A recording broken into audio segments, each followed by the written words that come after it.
I guess what I know about St. Patrick is a lot of, obviously some myth around his life. And the things that I know to be more certain are that his original name was Maewyn Succat. It's one of the popes actually kind of gave him a nickname, the Patricius, right, meaning father of many people, or father of nation, or father figure, and so he became St. Patrick, and that was the name he took. He was born in a British colony. He's not Irish by birth. In fact, it's probably in Britain, might have been Scotland or Wales, perhaps, modern day, till the point where Irish marauders came and kidnapped him as a young man and actually sold him into slavery in Ireland. And for those 6 years which he was a slave, he tended the sheep flock of his master. And while he's out there during that time, he really began to turn into prayer. By his own letter that still survived today, the Confessio, right, he talks about praying at least 100 prayers a day.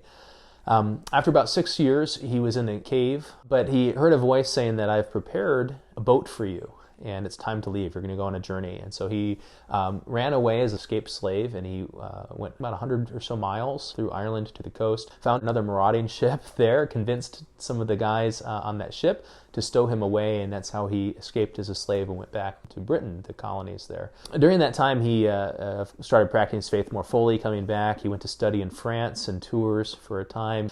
He really struggled in his studies.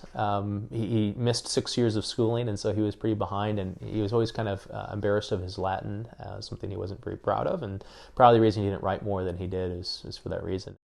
During that time, he eventually ordained as a priest under another saint. And so he struggled, but he was eventually sent on mission and sent as a bishop to the people of Ireland. And he spent 30 years there evangelizing and really combating the local pagan religions of Druidism and the like. But he had a leg up because he understood the culture. He'd lived there for 6 years. He spoke Celtic. He understood his owner was actually a Druid high priest, which was interesting when he was a slave. And so he had a great familiarity with the religion as well, and eventually won over those 30 years and many difficulties the people over to Catholicism, and basically the nation became a Catholic nation. The way it's been popularly sort of taught, and because the shamrock's associated with the Irish, is that it was a way to talk about the Trinity being three and one, right? So three persons, one God.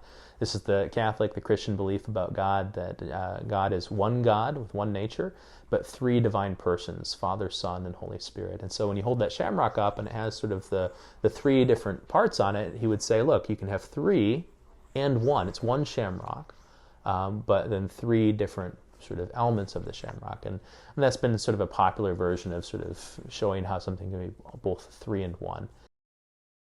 The way the Catholic Church celebrates saints as those who are worthy of modeling our lives after. They're exemplary in their life as a Christian. Essentially, there's different days in the church that are given more prominence. And so those of the highest prominence pertain directly to the life of Jesus Christ and things that happened during his earthly life. And so those are the things that are celebrated with the highest solemnity. And then after that are feasts, which are others who have really changed the course of the faith over the years. So those are some bigger celebrations. And then you have some smaller ones that are memorials, which are remembering specific saints. And then it goes down to ferial days, or just ordinary days. And so St. Patrick's always been celebrated, especially in the Irish church, as definitely a feast day.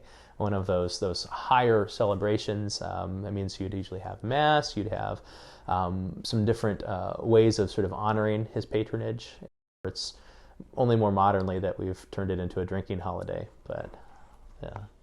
Perhaps this sort of tradition began when the Irish immigrants came to the United States. So Irish specifically were looked down upon for being Catholic when they came to the U.S. because a lot of people didn't think that you could be Catholic and be a good American. They thought, well, your loyalty is to the Pope, right? They think you're a papist, right? And so how can you be a good American and have your loyalty to this nation and still, and also give your loyalty to Rome, right?